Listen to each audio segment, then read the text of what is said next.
Hey there mga my loves, Cancer! Thank you so much for always staying here with me in the channel, babe. So before we start this reading for you guys na para sa March 2024 mo, let me just announce you na meron tayong new channel right here. So ang Dalnim, so yun ay Goddess of the Moon in Korean, okay? So yun yung pangalan ko rin sa channel na yun. Ang link niyan ay nasa description box, no? So collective reading ang meron doon for all signs. Kaya kahit ano pang zodiac sign mo, pwede ka ron, no? Tagalog rin ang readings natin there. So, you might want to check that out. The link is in the description box, no? Pero I suggest mga babes, no? New subscribers, by the way, my name is Yan. Hello! Sa mga returning subscribers, thank you so much na sa mga nakasubscribe na there. New subscribers man, no? Or tumatambay there, no? I suggest na mag-subscribe kayo mga babes na tapos para ma-hit nyo yung bell. Kasi yung bell, no, ang gamit nun is to notify you, no, right away, like instantly, no, kapag meron tayong new readings, no, na freshly uploaded, no. Kaya mga babes, no, I want you to do that, no, kasi kahit ako, hindi ko alam kung anong oras ko mapopost ang mga readings, pero I'm gonna make sure, no, na everyday ay meron, okay? So, para ma-update kayo instantly, no, you might want to subscribe and click that notification bell. So, yeah, mga babes, no, alamin na natin dito, Cancer, ang inyong March 2024 kaganapan right here. So, just take how this resonates, mga babes, no? Siyempre, okay, timeless din ito. Wala tayong gender, okay? Babae, lalaki, LGBT, cross-watchers, you're all welcome here, mga babes. You can flip roles if you want. And at the end of the day, you have your free will. So, we're gonna use two decks from here. Cancer. Spirits and Angel, guys. Archangel Michael, thank you so much. What do we have here for my Cancer people? This is for Cancerian. Cancer for the for month of March 2024. This is for Cancer. Spirits and Angel, guides, Archangel Michael, thank you so much for being present here in this reading. This is for Cancer. Tell me something about Cancer this March 2024. Yung iba lilipat atang bahay o nagpaplano, nag-iisip lumipat ng bahay. At ang pinakarason na nakikita ko, toxic ang mga kapitbahay or walang pakisama yung mga kapitbahay. Basta may issue kayo dyan sa lugar niyo. Yun nakikita ko dito, no? Para sa katahimikan, iniisip mo lumipat ng bahay, no? May ganun tayo nakuhang energy. Pero if not, it's okay. Minention natin kasi nakuha natin. Yun. So, yeah. Tingnan natin here. Tell me more for my Cancer people for the month of March 2024, please. Tell me more. March 2024. Messages for Cancer people. This is for my Cancerian people. This reading is for Cancer.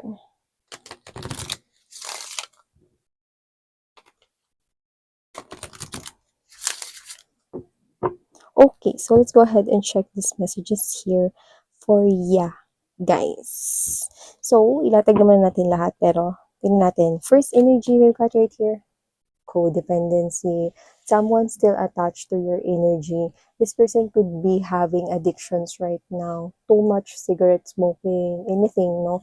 Too much na pag-iinom, no? Or pwedeng lasinggero at lasinggera rin talaga siya. Yung iba pwedeng too much stress, tapos parang na-adapt na nila rito yung cigarette smoking, no? Kasi naman to, problema niya ikaw. So, in short, no, nag-pop out itong klase ng energy na to, no? Problema niya rito, mga babes, no?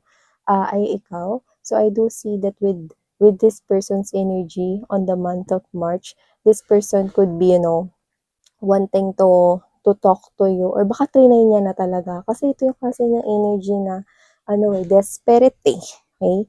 So, I think trinay niya na, pero parang ayaw mo na makipag-usap sa kanya, or ayaw mo nang makita siya ganun. Okay? So, nasa-stress siya rito. Yung iba parang sa sobrang stress, hindi naman talaga siya naninigarilyo, pero naninigarilyo na siya.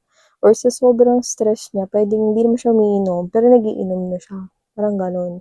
Yung iba naman, talagang manginginom na talaga, no? Tapos, sumabay pa na pinoproblema ka niya. So, Yan, nakikita ko here.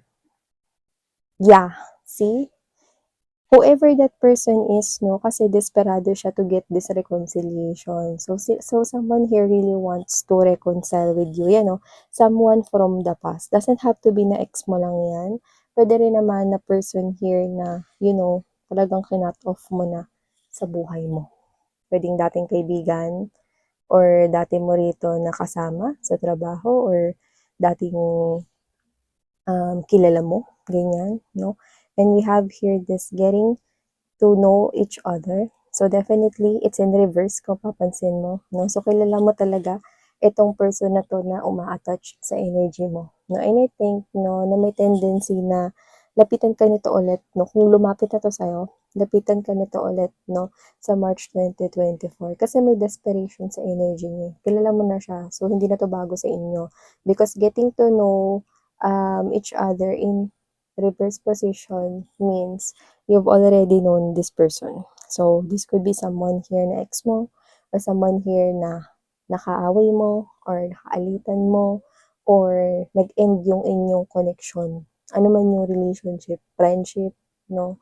Or pwedeng kasama mo to sa trabaho, na umalis ka dati sa trabaho dahil sa kanya, ganyan. So, whatever the case may be, I'm seeing that this person here gusto niya ng pakikipagbati, wanting to reconcile, wanting to make things right here with you. Pero sa tingin ko, malabo na to sa katotohanan, sa kapal ng ulap dito. Yan, no? Ano yung sabihin doon, miss yan? Malayo na sa katotohanan na makapag-ayos ka pa sa kanya kasi nakikita kong ikaw mismo ang lumalayo. So, nakikita ko dito na parang, o sige, sige, okay na, basta huwag ka na lumapit sa akin. O sige, sige, okay na, basta pabayaan mo na lang ako. Yan, no? Ikaw to na may inis ka pa, galit ka pa sa kanya, bear na ka, no, cancer. Pero ikaw to na parang, o sige, sige, alam mo, mas may chance pa na mapatawad kita kung lulubayan mo na ako. Galing yung energy mo. Yan, diba? And also, okay, aside from that, nakakuha ko dito ng ibang different na mensahe, no? So, sa iba, pwedeng hindi ito yung person na nakagawa ng mali sa'yo, okay? Hindi ito yung person na pwedeng pass mo for others, pero meron ditong energy, no? May mensaheng nakukuha tayo dito, na meron ditong person, no, na kilalang kilala ka, pero pwedeng hindi mo siya kilala talaga. Pwedeng alam mo lang yung pangalan niya, pwedeng alam mo lang, no, yung mga mabababaw na tungkol sa kanya, no, pero hindi mo alam, mga babes, no, kung ano siyang klase ng person. Iba yun, di ba? Alam mo yung ganito, di ba?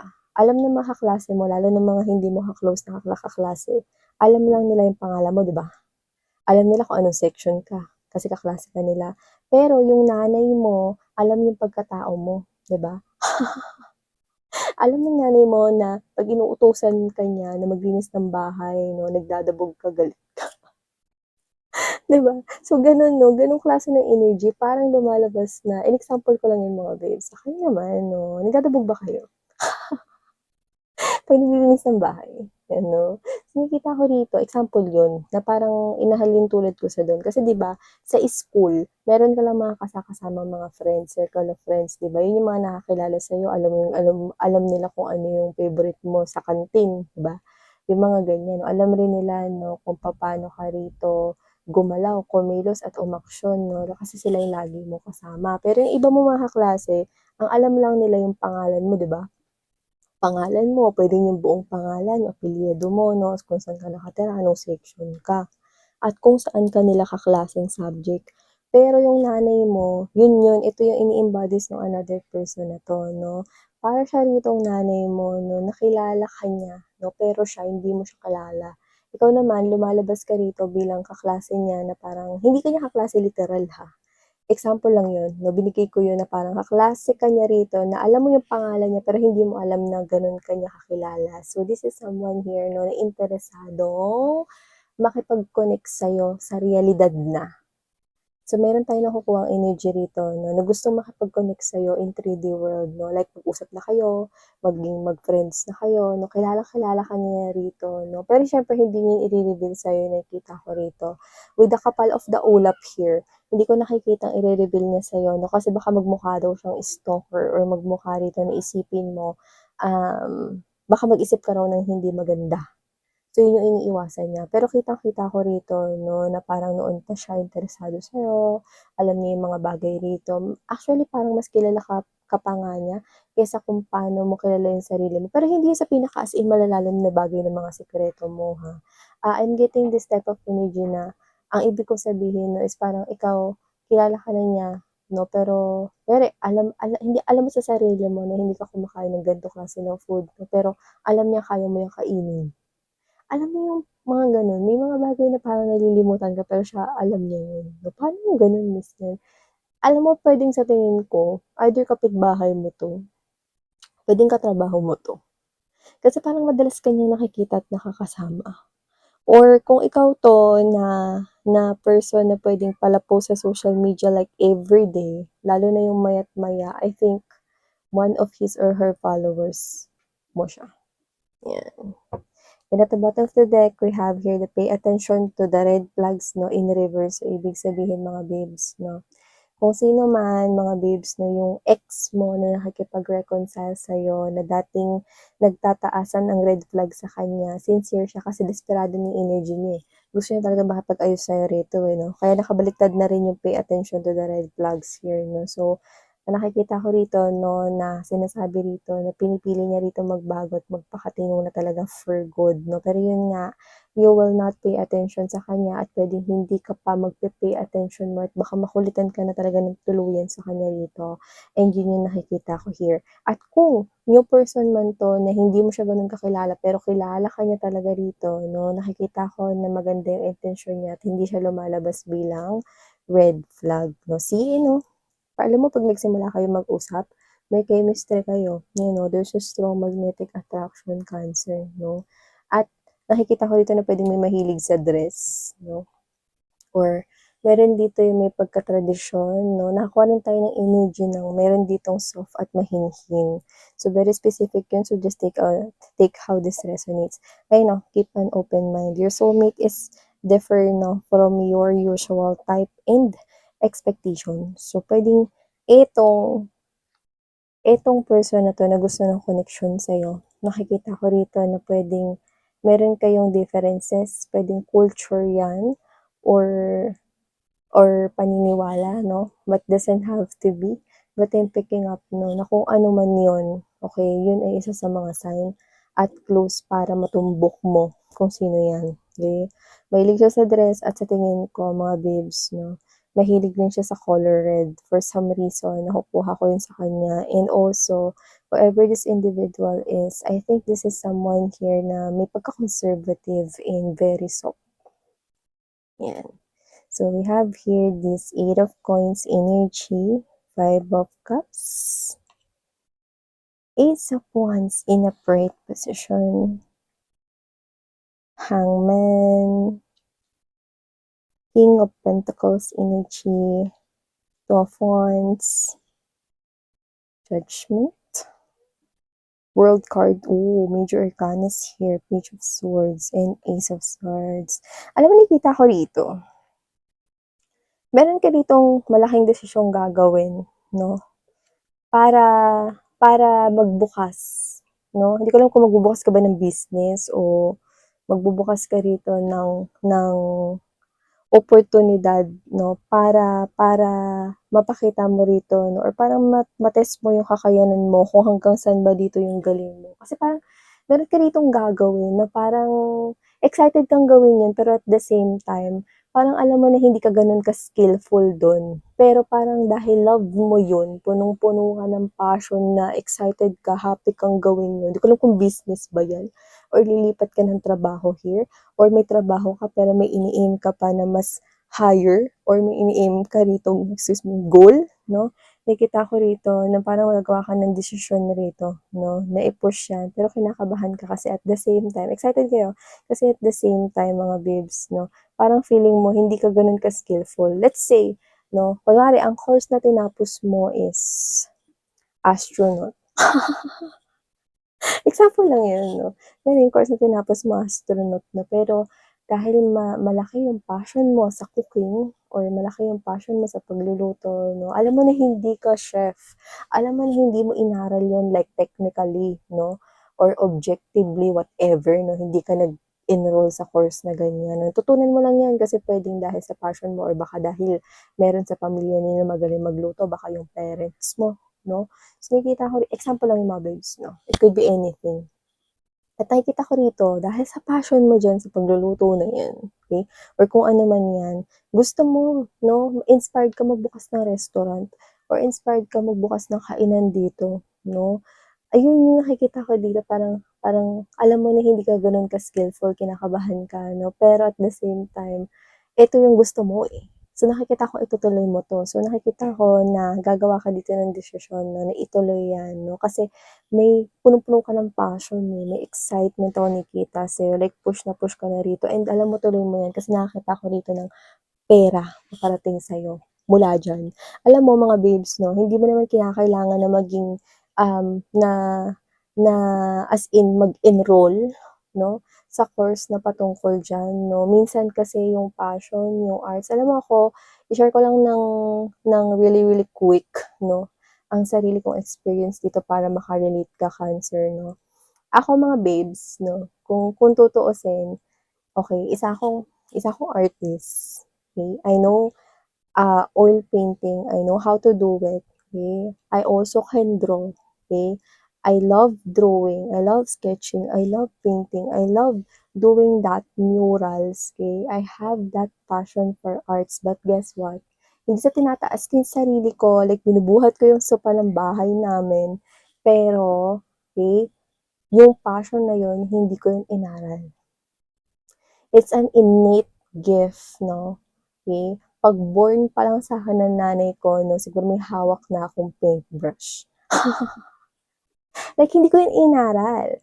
Alam mo kung anong kurso ko? I'm a mass comm student and I graduated 'no, mass comm ako. Like literally wala ron, hindi yun yung painting, hindi yun yung craftsmanship or whatever 'no. Pero mga babes 'no, yung passion ko, eh, pinagkakakitaan ko rin ngayon is yung passion ko for arts, 'di ba? So sometimes 'no, yung passion is enough 'no, and what you love 'no, na ginagawa mo yun, lumalabas yung galing mo. So kung ano man 'tong bagay na 'to, ituloy mo yun kasi nakikita ko na bubunga yung pera diyan, 'yan 'no. And also nakita ko rito 'no, na meron ditong nag-iisip 'no ng nagpaplano siya ng buhay niya, okey? Nagpaplano siya ng buhay niya pero very specific 'no, kunwari sa isang area lang. Nagpaplano siya siguro ng business dito, sabihin natin gano'n 'no, kakilala mo siya, nagpaplano siya ng business rito at ikaw yung una niyang naiisip 'no, na makakatulong sa kanya dito sa business na 'to.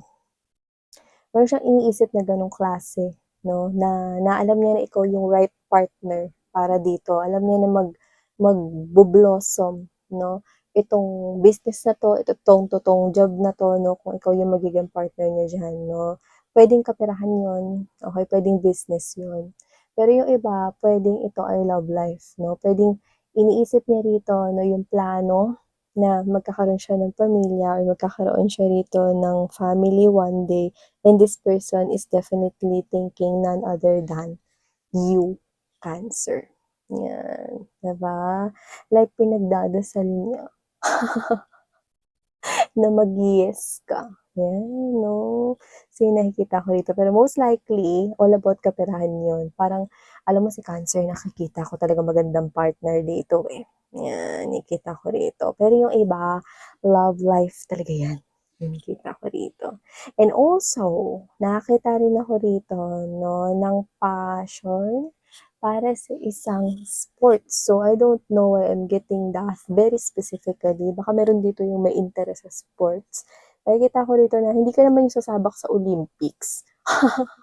Pero nakikita ko rito na parang ikaw 'to na gusto mong sumali as a club member ng isang particular sports, yun lang. Tapos parang gusto mo lang gawin yun as your leisure time or as hobbies 'no, ganyan, or as a form of exercise. Let's say gusto mo maging member ng tennis club 'no, and then gusto mo lang mag-play or mag-release ng ng parang, um, what's this, like fats mga gano'n or parang gusto mo lang magpapawis, ganyan, 'no. Gusto mo lang rin makakilala ng mga other friends mo, parang interesado ka din sa sports na yun, sports, eh, ganyan. So, parang you're doing this, hindi mo naman goal yung parang sasali ka sa mga paligsahan or whatever, 'no. Pero ikaw 'to na meron ka ditong interest to join sports, okey?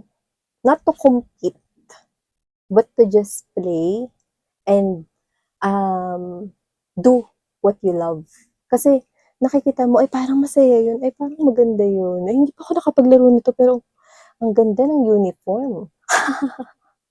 Yun yung nakikita ko here, Cancer. So whatever the case may be, I'm seeing you very passionate to do that. So nakikita ko rito na talagang you will sign up there and you're gonna join the club. Okay? And why not, 'di ba? So you're having schedules, no, weekends or weekdays, no, it's up to you. Okay?